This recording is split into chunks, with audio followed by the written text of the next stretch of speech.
জুলাই শহীদ স্মৃতি ফাউন্ডেশনের সাধারণ সম্পাদক সার্জিস আলম বলেছেন, হাসিনা যদি একজন প্যাথোলজিক্যাল খুনি না হয় তাহলে তো সে 2000 খুন করতে পারত না।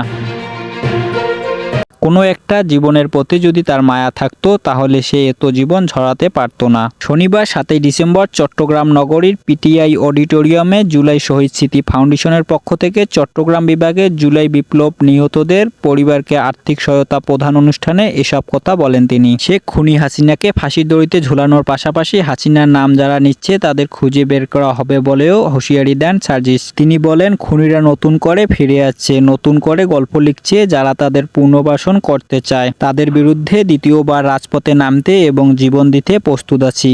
সার্জিস আরও বলেন, 5ই আগস্টের আগে আমরা যেমন ঐক্যবদ্ধভাবে জীবন দেওয়ার জন্য প্রস্তুত ছিলাম, এখনও খুনিদের বিচার নিশ্চিতে এবং ষড়যন্ত্র রুখে দিতে ঐক্যবদ্ধ জীবন দিতে প্রস্তুত আছি। চট্টগ্রাম বিভাগের 105 শহীদ পরিবারের প্রত্যেককে দেওয়া হচ্ছে 5 লাখ টাকার চেক।